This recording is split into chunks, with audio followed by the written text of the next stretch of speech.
बुधवार से शुरू हुए गणेशोत्सव पर वरिष्ठ नेता आनंद परांजपे ने ठाणेकरों को शुभकामनाएं दी। साथ ही महायुति सरकार द्वारा गणेशोत्सव को राजकीय उत्सव घोषित किए जाने पर उन्होंने आभार भी जताया। गणेशोत्सव की शुरुआत के साथ ही पूरे राज्य में उत्सव का माहौल है।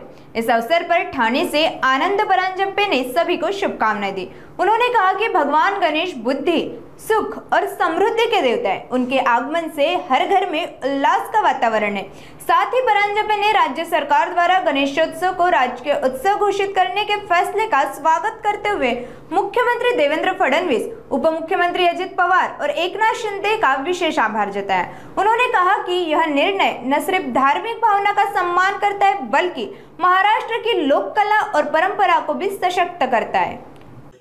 मी ठाण्यातल्या सर्व ठाणेकरांना या गणेशोत्सवाच्या शुभेच्छा देतो।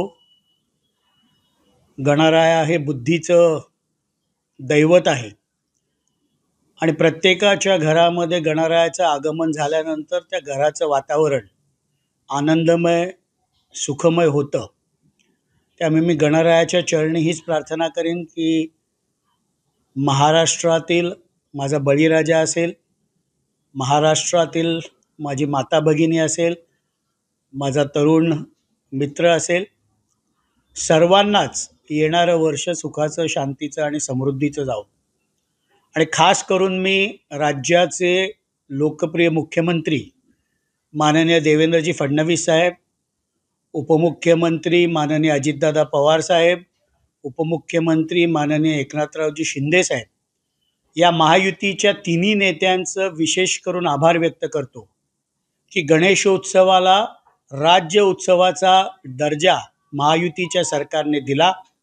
महाराष्ट्राची लोककला, संस्कृती ही अधिक कशी वृद्धिंगित होईल यासाठी या उत्सवाला जे राज्य उत्सवाचं स्थान दिलं याबद्दल युती सरकारचे देखील आभार मानतो। आणि डीजे बंद करून पारंपरिक ढोल ताशा असेल, लेझिम असेल, अशा प्रकारच्या या खेळांना प्रोत्साहन देण्यासाठी जे महायुतीने खास करून मुख्यमंत्र्यांनी जे प्रयत्न केले त्याबद्दल महायुतीच्या सरकारचे देखील मनापासून आभार व्यक्त करतो।